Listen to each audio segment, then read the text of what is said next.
welcome to the part 2 video of cytogenetics. It will be the final part.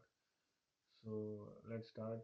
We discussed some definitions in part 1 that were just some basic definitions. We will discuss the detailed information in this part. Okay, so let's start from Euploidy. Euploidy is nothing when a cell has a multiple of 23 chromosomes, it is said to be as euploidy. Okay, now euploidy has some types. Let's discuss. You may have listened earlier that you may remember these. Number one is haploid, number two diploid, number three triploid, number four tetraploid. Haploid, what does haploid mean? All of you know that when a cell has 23 chromosomes, it is known as haploid. When a cell has 46 chromosomes, it means diploid. Haploid, you all know that gametes are the most popular example of haploid. Diploid, most popular example, somatic cell. Now, what are these triploid and tetraploid? So, when a cell has 60 multiple of 69 chromosomes, it is said to be as triploid. Okay, and when a cell has 90 set of 92 chromosomes, multiple of 92 chromosome, it is said to be as tetraploid. Okay, what are these examples? When triploidy usually occurs as a result of the fertilization of an ovum by two sperm cells. Okay, and it is common at conception. Okay, but the vast majority of these conceptions are lost prenatally. However, about only 1 in 10,000 live births it is seen. Okay, so it is rare, it is very rare, and it can be lethal condition. What is tetraploid? Tetraploid, you all know 92 chromosomes. Okay, the lethal condition is much rarer than tetraploidy. It is rarer than tetraploidy. Okay, so among very few cases have been seen, very few. Mm, no general statement can be given that what is the ratio of live births in tetraploidy because it is very rare. It is also lethal. Okay, so this is all about euploidy. Aneuploidy can be of two types, that is autosomal, and the other one is sex chromosome aneuploidy. There can be two. Autosomal, it is of there are three autosomal trisomies in humans. Okay, number one, trisomy 21, trisomy 18, and trisomy 13. Okay, sex chromosomes.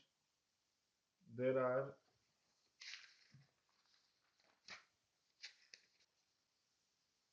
two sex chromosome aneuploidies that have been observed in humans. Number one is Klinefelter syndrome. Number two, Turner syndrome.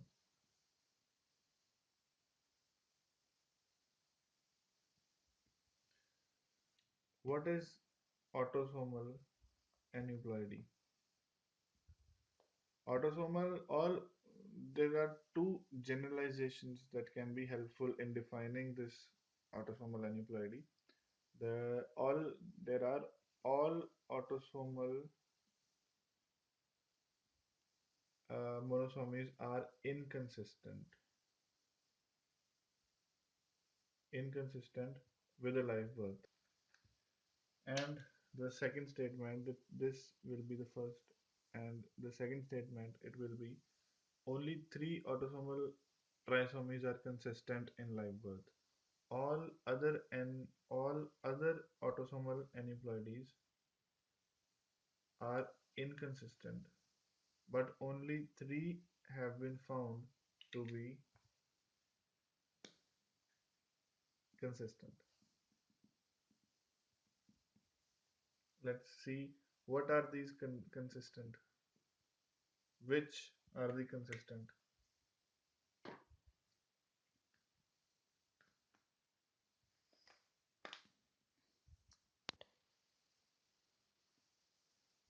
All autosomal aneuploidies inconsistent. Inconsistent means that they do not occur in consecutive generations. Like they appear in one generation, then in next generation they will disappear. They don't appear. Then again they will appear in third generation and so on. So what are these? What are the autosomal aneuploidies that are consistent?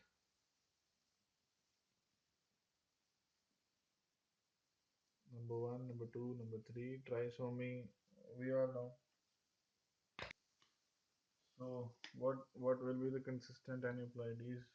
The consistent aneuploidies will be trisomy 21, trisomy 18, and trisomy 13. Let's discuss trisomy 21 in detail. Trisomy 21.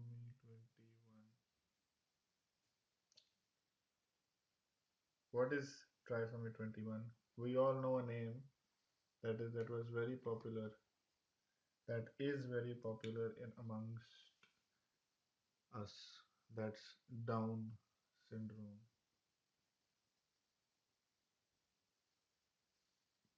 Yes, trisomy 21 is Down syndrome. It has now, first of all, there is a generalized statement for every syndrome, every trisomy. For Down syndrome, it says 47XY plus 21 or 47XX plus 21. Now, what is this? Let's see. 47 in a general human being, there are 46 chromosomes. Okay. Now, here 47 means, as we discussed earlier that trisomy is the gain of chromosomes. Yes. So, in a general human being, there are 46 chromosomes, but in trisomy, it becomes it is a gain of there is a gain of chromosomes. It will be for there will be 47 chromosomes. Now, which chromosome has trisomy? Which chromosome got gained or which chromosome got increased? There was 21st chromosomes that got increased. Okay. So why is there or? Because it can be a male or it can be a female. It depends on the chance of getting a boy or a baby, boy or a girl. So okay, so let's see now. This is the most common autosomal trisomy. Okay, every trisomy has one symptom, that is mental retardation. Every trisomy will have this. Every trisomy, every genetic disorder will have mental retardation as a symptom. Okay. Another symptom will be hypotonia. Hypotonia is what? What is hypotonia? Hypotonia will be the or loss of tonicity of muscles. Tonicity is nothing but it just maintains the posture of the body, so the posture will not be maintained in Down syndrome. Okay. Another syndrome will be short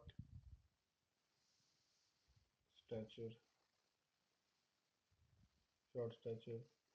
Baby can be dwarf. Mhm. And there are congenital heart defects also. Congenital heart defects. And what else? Depressed nasal bridge. Depressed nasal bridge. Okay. Up slanting palpebral fissures, epicanthal fold, वगैरह वगैरह वगैरह. Alzheimer disease. That's very common in trisomy 21. Alzheimer disease by fifth or sixth decade.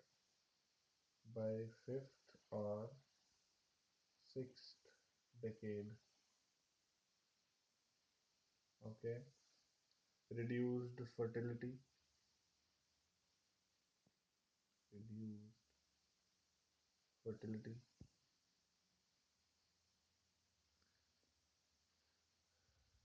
Risk increases with increased maternal age. Now, the risk of Down syndrome increases with increase of maternal age. That's all about trisomy 21.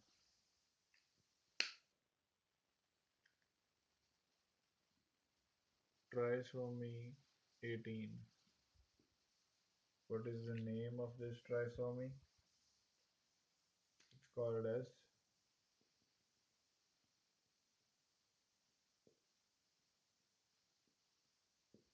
Edward syndrome. Edward syndrome also has a generalized statement. It is this 47XY plus 18 or 47XX plus 18. Okay. Now you can see A on 18th chromosome. Trisomy has its effect on 18th chromosome. That is 18th chromosome got increased. Okay.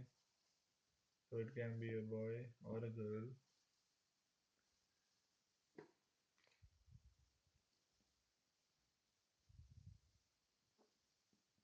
Symptoms: clenched fist,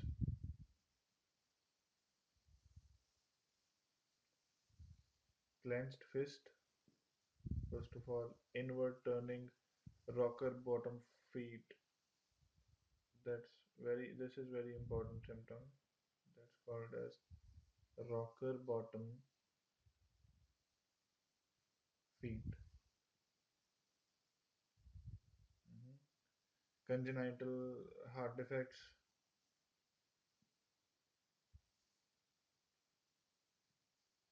low set ears, micronathia,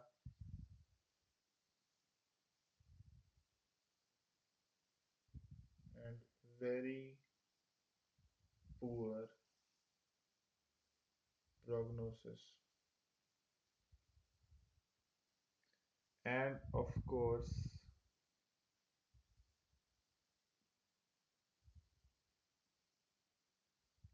mental retardation. That's all about trisomy 18.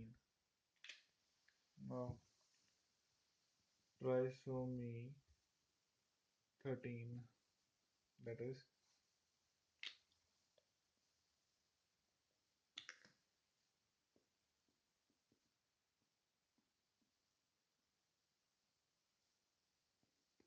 Patau syndrome. General statement 47xy plus 13 or 47xx plus 13. This trisomy has its effect on 13th chromosome. That means 13th chromosome got increased. Okay. What are the symptoms of trisomy 13?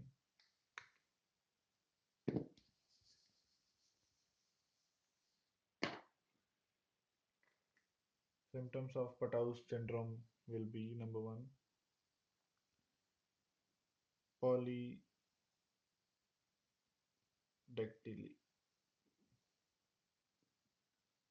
That means extra fingers and toes. Number two, cleft lip and palate. Number three, microphthalmia.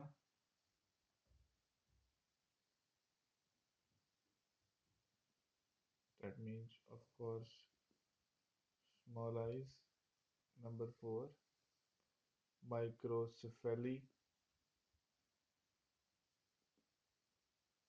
Number five, cardiac and renal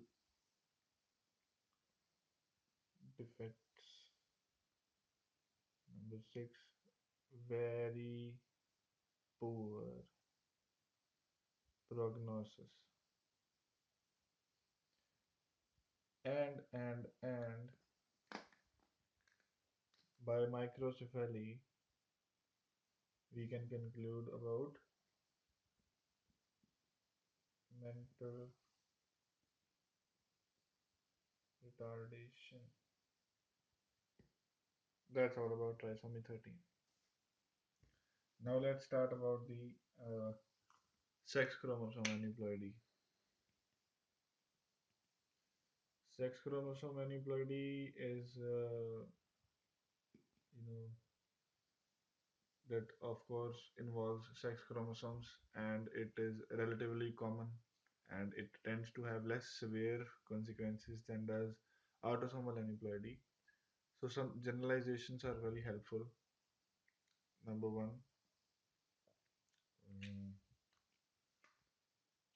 at least at least one X chromosome required for survival. Okay, in this aneuploidy. If if Y chromosome is present, then the phenotype will be male,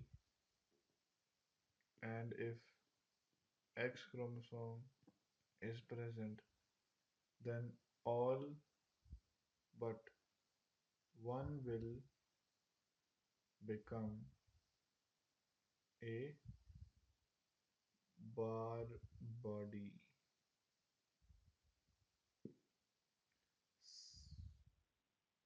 All will not become a bar body, but one of the X chromosomes will become a bar body.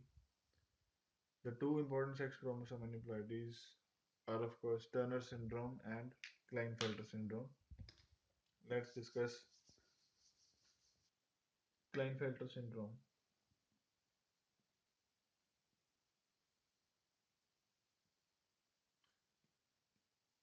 47XXY. What are the symptoms?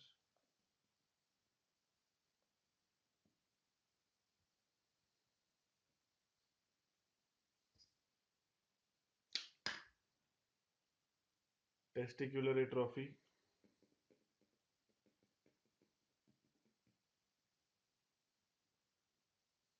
testicular atrophy,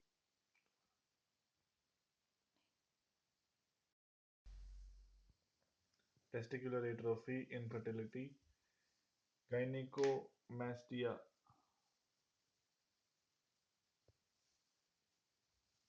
gynecomastia.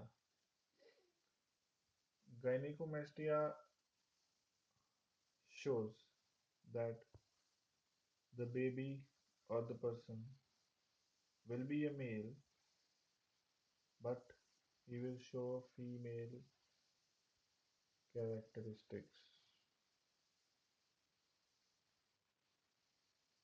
He will show female characteristics. Female characteristic means the person will have female distribution of hair, low testosterone, high FSH and LH, and high pitched voice also.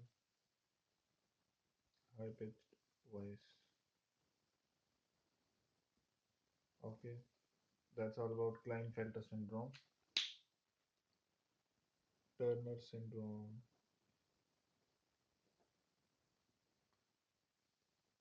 Also known as 45X or 45XO. Okay, that means loss of chromosome, obviously. That there is a bar body also. XO here means a bar body. Now let's discuss the symptoms of. You will understand this bar body if when we continue the audio in the video. Uh, what are the symptoms of Turner syndrome?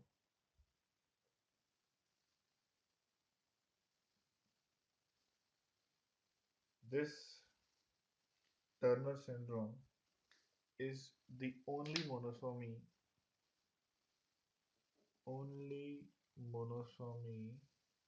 that is consistent in life, consistent with life. That means it occurs generation after generation. It occurred in first generation, then it will occur in second generation, then it will occur in third generation, and so on. Okay, majority of the others are mosaics of 45x. 50% of these organisms are 50% of these organisms are 45x, have a structure of 45x DNA, but majority of others are mosaics of other 50% as mosaics of 45x and one other cell lineage and other cell lineage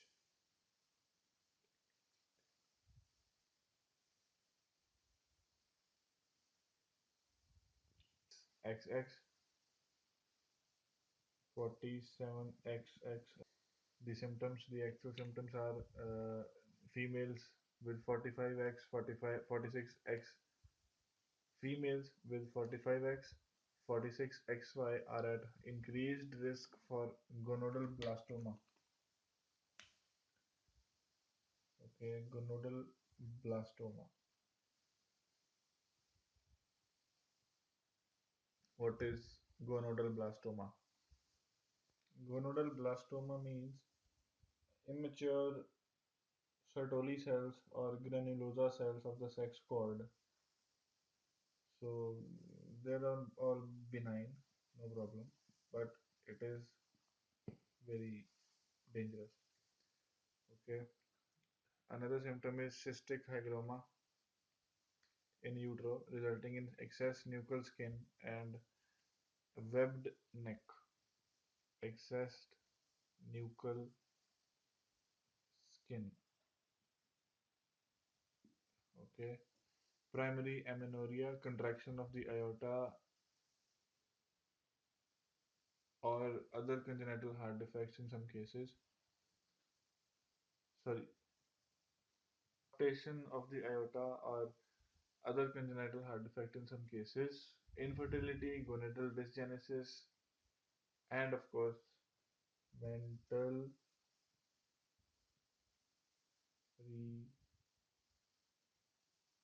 retardation. That's all about Turner syndrome. So we discussed aneuploidies and aneuploidies in detail, but what is the usual cause of aneuploidies? The usual cause of aneuploidies is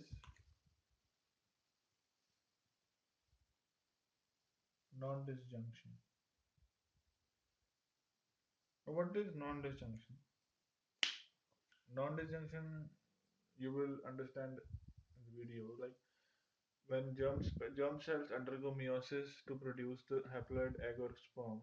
Normal meiosis is illustrated in figure. Normal meiosis is illustrated in this figure. The original cell is diploid for all chromosomes, although only one homologous pair is shown for simplicity. The same events would occur for each pair of homologs within the cell.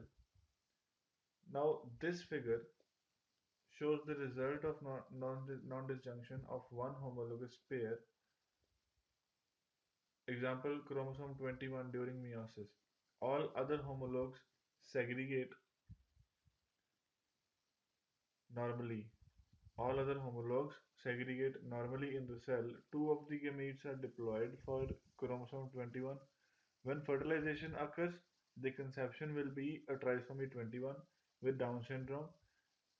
The other gametes with no copy of chromosome 21 will result in conception that are monosomy 21, a condition incompatible with a live birth. Now, this figure shows the result of non-disjunction during meiosis II. In this case, the sister chromatids of a chromosome, for example, chromosome 21, fail to segregate.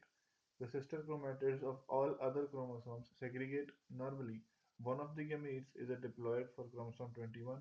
When fertilization occurs, the conception will be a trisomy 21 with Down syndrome. One gamete has no copy of chromosome 21 and will result in a conception that is a monosomy 21. The remaining two gametes are normal haploid ones.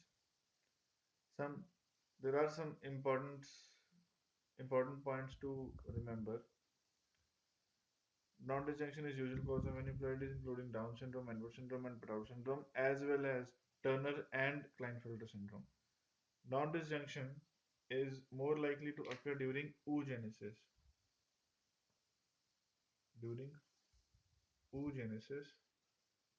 rather than spermatogenesis.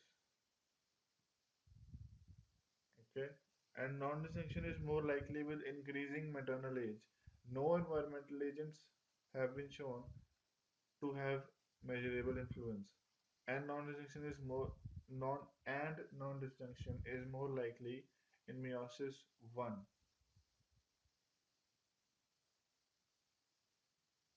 not in meiosis two. That's all about non-disjunction. So our next topic will be structural chromosome abnormalities. Structural alteration Structural alterations of chromosomes occur when chromosomes, like these are the chromosomes, they get separated, they get broken by things called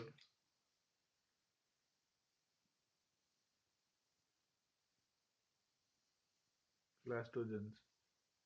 Example, radiation, some viruses, and some chemicals. They get broken down, and the chromosome looks like this. Okay. And some alterations may result in loss or gain of genetic material and are called as unbalanced alterations. They are called as unbalanced alterations, where gain or loss of genetic material occurs. And balanced alterations do not result in a gain or loss of genetic material and usually have fewer clinical consequences.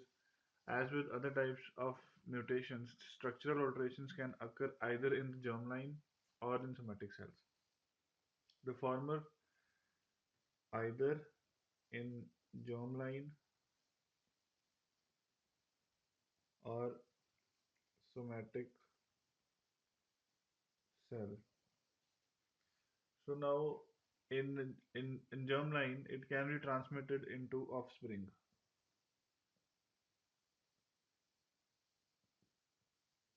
It can be transmitted to offspring, and in somatic cell, although not transmitted to offspring, but alter genetic material such that the cell can give rise to cancer. So somatic cell, it can give rise to cancer if there is some structural chromosome abnormality. Let's study chromosome abnormalities in detail. So our first, stru- so our first structural chromosome abnormality will be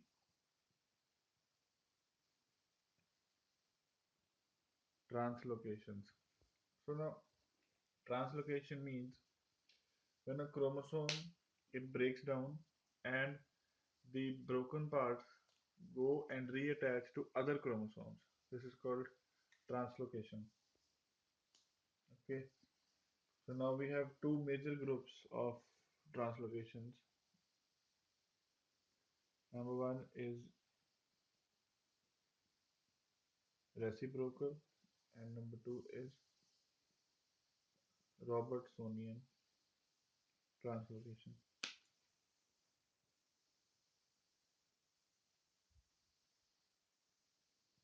Reciprocal. What does it mean? Reciprocal or when does it occur? Reciprocal translocations occur when genetic material is exchanged between non-homologous chromosomes. For example, chromosome 2 and 8. Okay. If this happens during gametogenesis, the offspring will carry reciprocal translocation in all all his or her cells, and it will be called as translocation carrier. The karyotype. So first of all, reciprocal translocations. So reciprocal translocations occur when genetic material is exchanged between non-homologous chromosomes. For example, chromosome 2 and 8. If this happens during gametogenesis,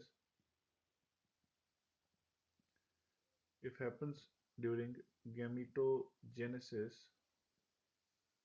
the offspring will carry reciprocal translocation in all his or her cells and will be called as carrier, translocation carrier. And the karyotype of this offspring will be 46XY T 2P 8P or 46XX T 2P 8P. Because the individual has all of the genetic material, okay, there are often no clinical consequences other than during reproduction. So now in a translocation carrier, during gametogenesis and meiosis, unbalanced genetic material can be transmitted to offspring, causing partial trisomies and partial monosomies, typically resulting in pregnancy loss. During meiosis 1, You can study meiosis and mitosis in our other video. Mhm. So during meiosis 1, the translocated chromosomes may segregate as chromosome 8 or as chromosome 2, producing a variety of possible gametes with respect to these chromosomes. For example, see in this figure, which depicts a man who is a translocation carrier with a normal woman, mating with a normal woman. The diagram in the upper right is used to depict the possible sperm the father can produce. It acknowledges that the translocated chromosomes can potentially pair with either of the two homologs, 2 or 8, during meiosis. Sperm that contain balanced chromosomal material produce either a normal diploid conception or another translocation carrier. Both are likely to be live births. Sperm that contains unbalanced chromosomal material produce conceptions that have partial monosomies and partial trisomies. These conceptions are likely to result in pregnancy loss. Now, reciprocal translocations after birth. Reciprocal translocations after birth may occur by the chance at the somatic cell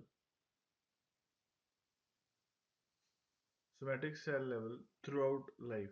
Because these translocations involve only a single cell and the genetic material is balanced, there is often no consequence.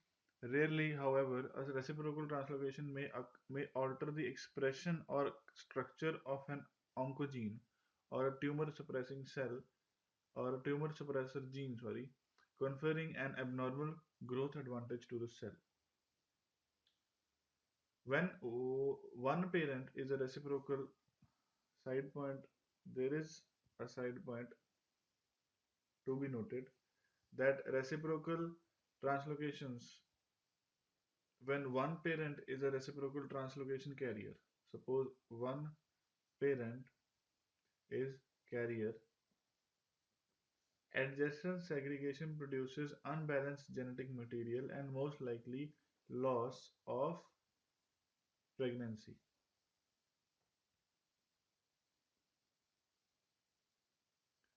And alteration and alternate segregation produces a normal haploid gamete or a live one who is a phenotypically normal translocation carrier, or the offspring will be phenotypically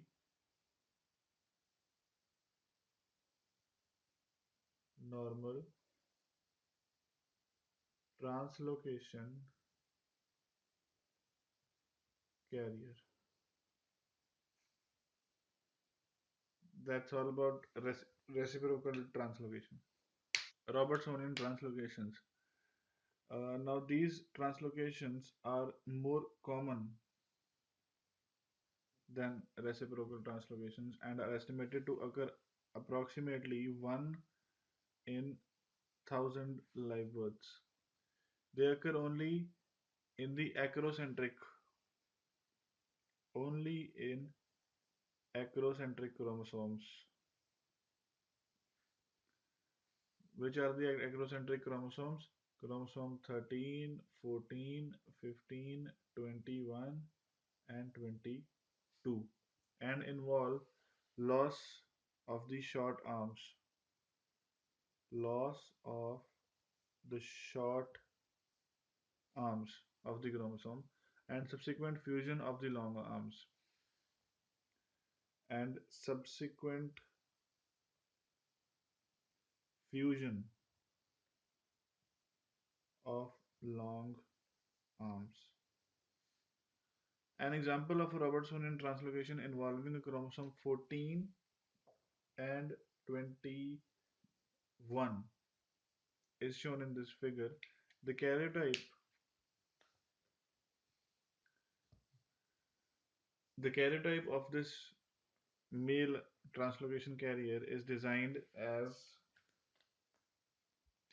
45XY minus 14 minus 21 plus T 14Q 21Q. or 45xx minus 14 minus 21 plus t 14q 21q.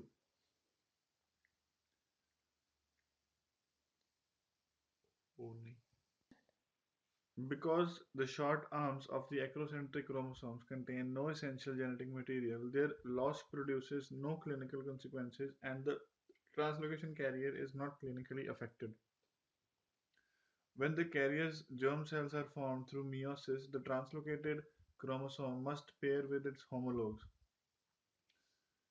Now, if alternate segregation occurs, the offspring will inherit either a normal chromosome complement or will be a normal carrier like the parent, like in this figure. If adjacent segregation occurs, the offspring will have an unbalanced chromosome complement because only the long arms of these chromosomes contain genetically important material. The effect it's the effect is equivalent to a trisomy or monosomy. Now,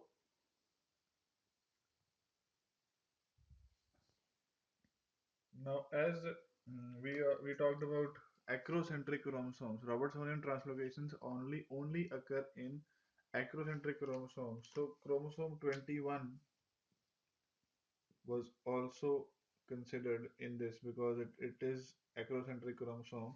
So what really is the relationship between Robertsonian translocations and Down syndrome? The reality is approximately 5% of 5% of Down syndrome cases are result of Robertsonian translocations affecting chromosome 14 and chromosome 21. Robertsonian translocations result of Robertsonian translocations affecting chromosome 14 and 21. When a translocation carrier produces gametes, the translocation chromosome can segregate with the normal 14 or with the normal 21. A diagram can be drawn to represent the six possible gametes that could be produced. Now, this figure shows the diagram. The six sperm in this example, the translocation carrier is a male, and the outcome of the conception with a genetically normal woman. Although adjacent segregation usually results in pregnancy loss, one important exception is that which produces trisomy 21. This may be a live birth resulting in an infant with Down syndrome.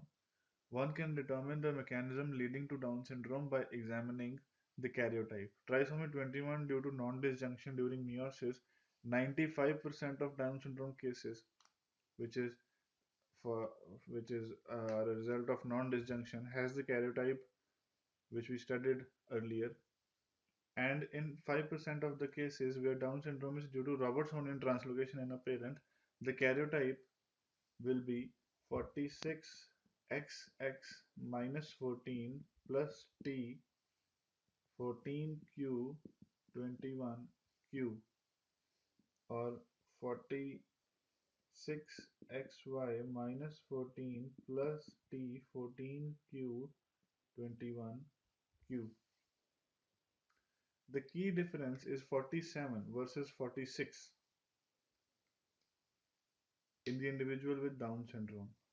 Although the recurrence risk for trisomy 21 due to non-disjunction during meiosis is very low, the recurrence risk for offspring of the Robertsonian translocation carrier parent is significantly higher.